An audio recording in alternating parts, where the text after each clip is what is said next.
Uh-oh. Here comes trouble.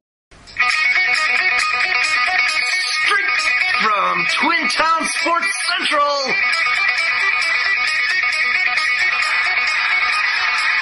National championship truck, you know what I mean?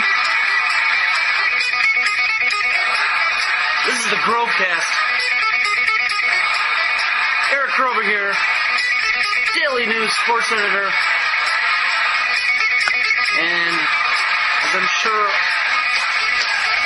all of you know, the NDSU Bison are national champions, taking down Sam Houston State on Saturday by a 17-6 score. What a great game.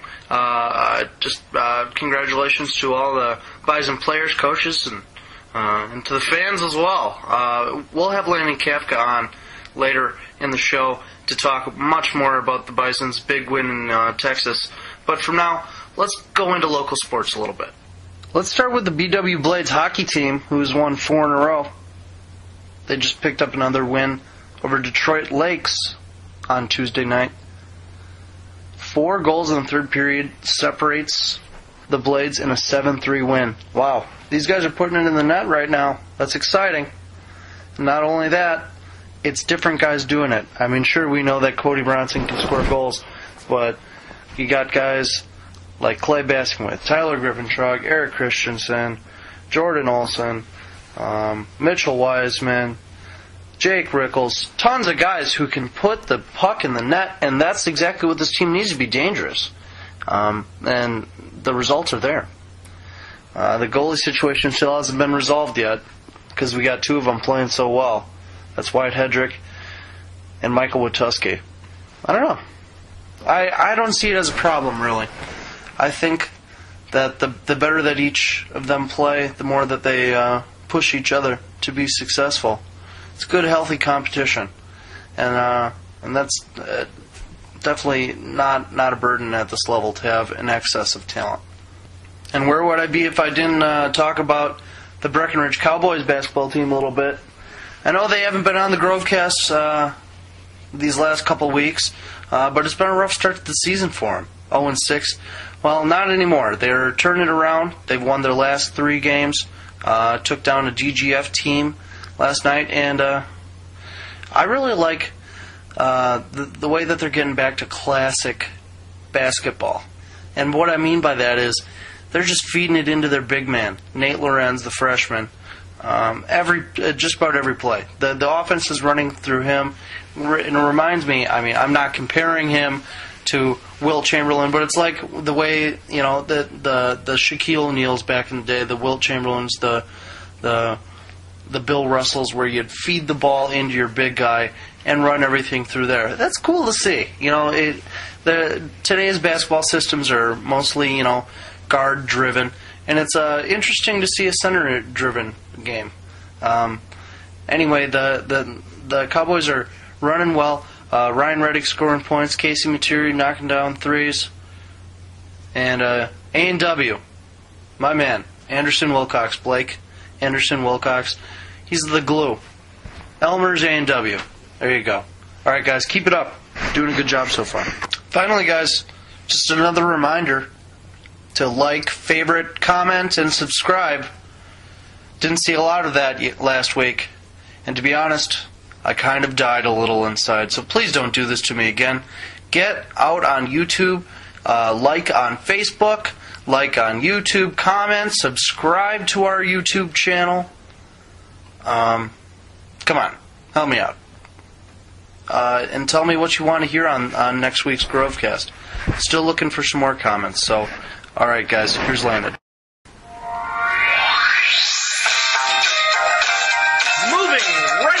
Grovcast. We are joined by the man, the myth.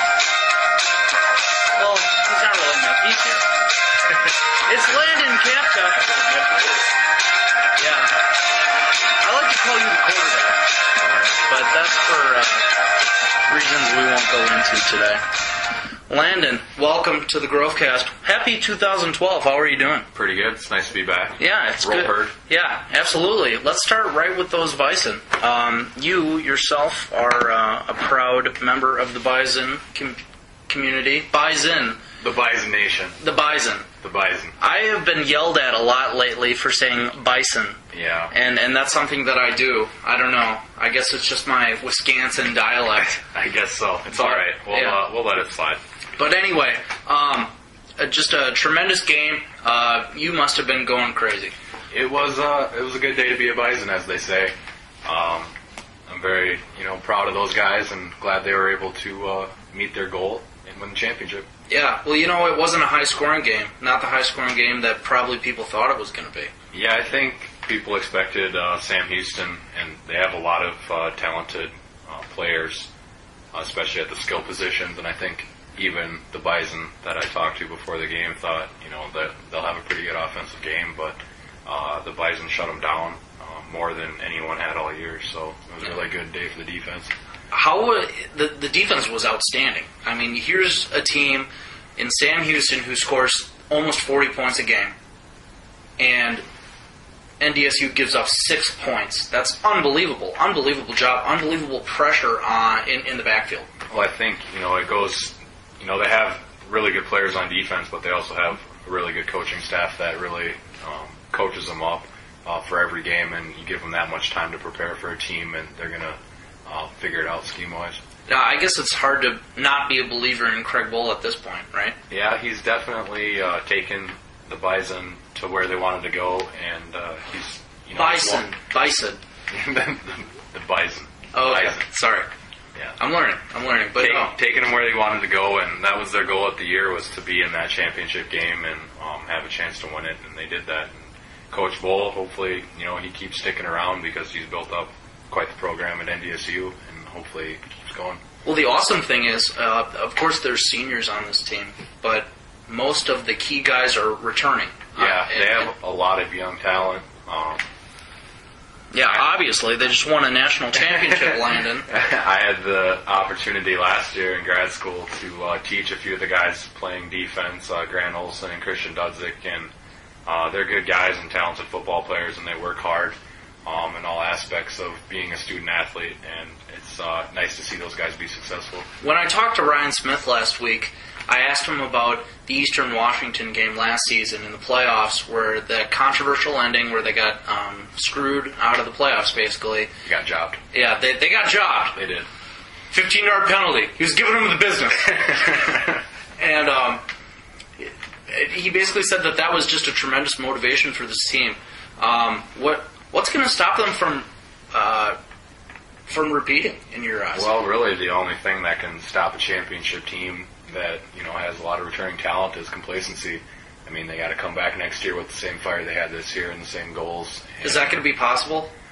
I don't think Coach Bull will let them be complacent. I know he's a guy that won't let them sit on their hands, and I don't think any of those players really want to. I think they'll work hard in the off season and they'll be ready for next year. What did you think of Jensen during the game? I thought he was okay. Yeah. He stayed within the system. I don't think he made a lot of spectacular plays, but he made enough. And I mean, the Bison system isn't really one that needs a spectacular quarterback. It's kind of the Baltimore Ravens mold, where you have an awesome defense and you smash the ball. They have two great running backs.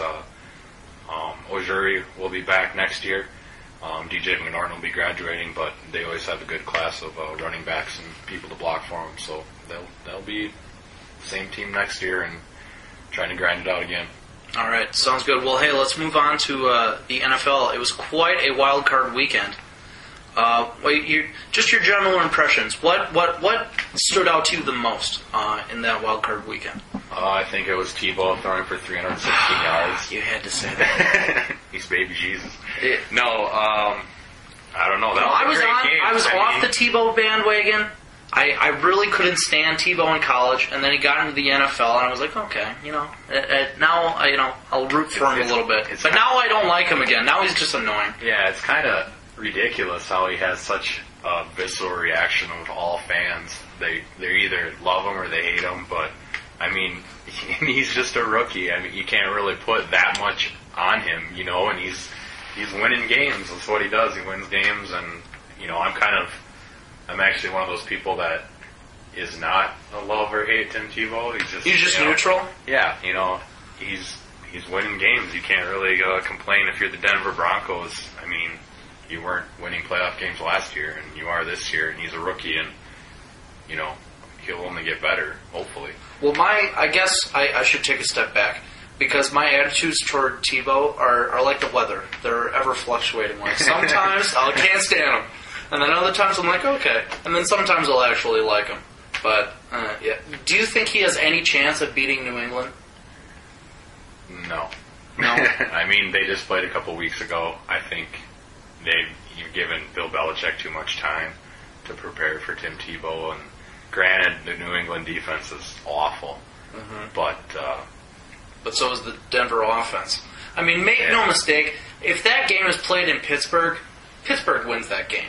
And now Denver has to go into one of the toughest places to play in the league, in Gillette Stadium. Yeah, I would definitely agree that if that game was played in Pittsburgh, Pittsburgh probably would pull it out. But they look pretty bad. I don't even know if I would say, the Broncos won that game. Maybe the defense won that game, but the Steelers gave it away. Yeah, definitely did not come to play. What game are you looking forward to this weekend? I really want to, obviously the Packers game. Yeah. But the other one, I really am interested to see the San Francisco-New Orleans game. That one I got circled. Yep, that's definitely the one I'm looking That's the biggest one. Yeah. Because I guess the Packers are expected to win. And we'll go back to the Packers in a minute.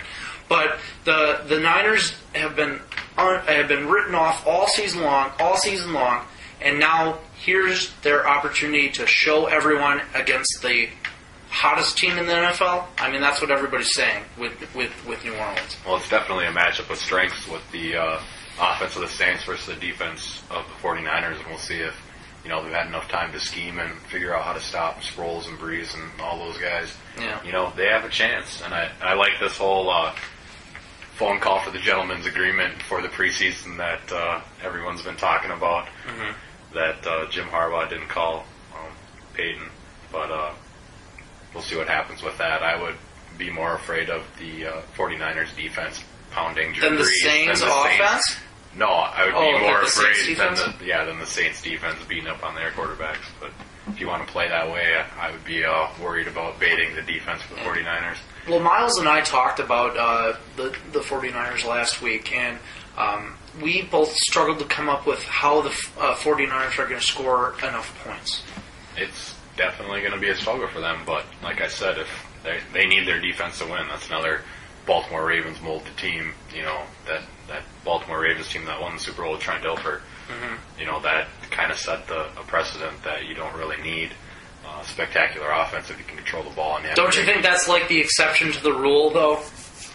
In the playoffs? I mean, name one other NFL team that's won a Super Bowl with a mediocre quarterback besides Trent Dilfer. That's the one that comes to everybody's mind because he's the only one. There's got to be somebody. Well, I can't think of anybody offhand. Yeah, me either. Yeah. Anyway. You got me. Yeah. Point. I'm scoring a point on the invisible chalkboard here. Okay. So let's move on to the Green Bay game. Did you watch any of the Giants-Falcons? I did watch a little bit. I watched the Falcons die, which I wish they would have done the last week of the season. I would have beat you in fantasy football, but that's neither here nor there. Oh, come on now. I didn't bring it up. You did. Yeah. So, the Giants weren't even supposed to make the playoffs. It was supposed to be Dallas. And now here are the Giants. After just trouncing Atlanta, they made them look terrible. And Atlanta was a team that was on a roll going into the playoffs. I mean, I guess it doesn't really mean anything, your hot streak, right? Yeah, it seems like the Giants every year come into the playoffs towards the end of the season. They're always... And everybody writes them off. They're like the Niners. Yeah, they're clicking on all gears, and we'll see if they have anything for the Packers, which I hope they do. Well, what do you think? Do you think that the Giants got a shot? If the Packers are still banged up on the front line, that could be, on the offensive line, that could be a problem. Because the defense... The Giants have a great front. Defensive line, they're pretty tough, so they're going to have to figure out how to keep Aaron Rodgers protected. But if they can give Aaron Rodgers a little bit of time, I don't really see how the Giants come out on top. It's interesting because you're exactly right. The Giants' biggest strengths are the Packers' biggest weaknesses. Like you said, the defensive line against the banged-up offensive line of Green Bay, and then New York has just excellent receivers, and the Packers secondary is blown to hell. Yeah. So I think it's going to be a shootout, really. It could be. I think it's going to be Eli Manning versus Aaron Rodgers, and thank God. Because I know who I'm taking. But Aaron Rodgers can't complete too many passes if he's on his back, so we'll see if he can. He's got escapability. He does have escapability, but if you have 8 guys chasing after you, you're not going to be able to complete too many passes. All right, and let's end this on a down note with the boring matchup of the Houston and Baltimore. Houston, yeah. Here's your Trent Dilfer right here, T.J. Yates. Yeah, it's pretty remarkable what the Texans have done with all their injuries and everything. It only took them a dozen years to make the playoffs. Who they brought in, Matt Leinart, Jake Delhomme, T.J. Yates, and now they're 8th string quarterbacks. And I mean, it's another one of those teams like Baltimore, in that mold where you have a strong running attack. And I mean, they have the best running back in the NFL. In my opinion, Arian Foster. And he's the best, in your opinion? Yes. Wow. There we go, Arian Foster. You're running back. I mean, he dominated Cincinnati. Yeah. He is the reason why they won. Yeah. He's tough to bring down, so if they can, control the ball, they might have a chance. I mean, Baltimore's offense really isn't that prolific either. Well, they got some good receivers, and then you got to look at Ray Rice, who I totally wrote off. I thought that he was going to have a terrible year. I stayed away from him in fantasy leagues because I didn't believe the hype, but he's lived up to the hype. Yeah, he's had a good season. This could be the Giants-Packers game's battle of the quarterbacks. This could be a battle of the offensive lines and running backs to see who can control the ball. It'll definitely be a ball control game. It might be a 14-7 or 15-9 game. Okay, so quickly, I want you to run off your winners for this week. Winners for this week. I'm going to go Baltimore. Unfortunately, I'm going to have to pick the Packers. Mm-hmm. What are the other 2 games? The 49ers versus Saints. That's a tough one. Yep. I'm going to go the upset, the 49ers, even though it's not really an upset. It's probably an upset in Vegas. I'm sure the Saints are favored. What's the last game? The Tebow game. Oh, yeah. New England, for sure. Yeah. I'd probably take the exact same as you, except I'd probably flip New Orleans. Yeah. But I hope that San Francisco wins, because I would much rather face San Francisco than New Orleans. But, all right. Well, let's wrap it up real quick with a little bit of T-Wolves talk. They won a couple games, and now they're falling back to earth a little bit. Did you see how they did tonight? I DVR'd the game, but no, I didn't see how they did against the Bulls. Probably not well. Should we look? We should look. 111 to 100.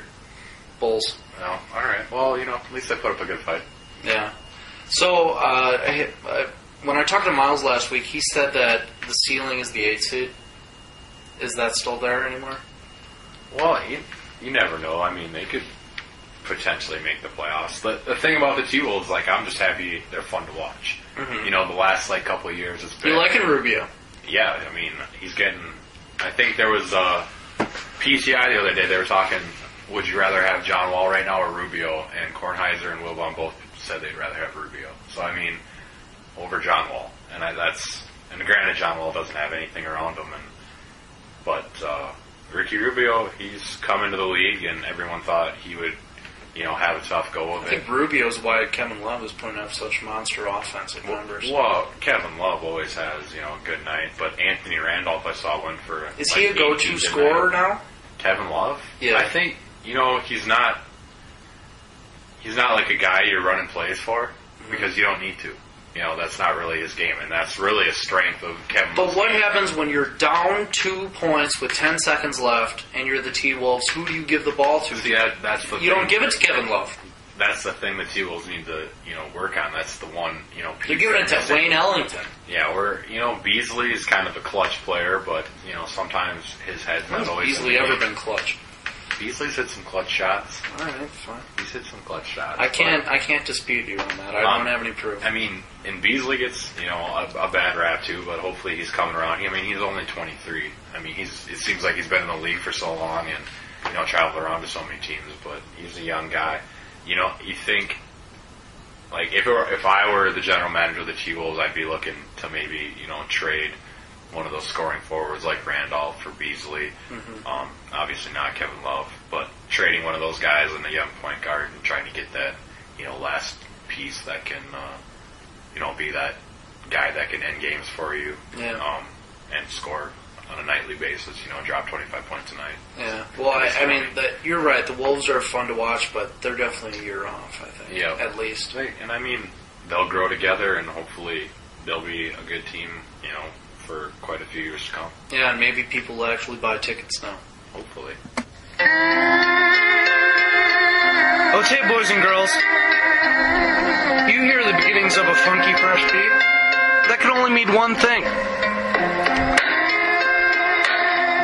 Come to the conclusion of another Grovcast. Hey, thanks Landon for coming by this week. And thanks for listening, everybody. Hey, catch you next week, right here on the Grovcast.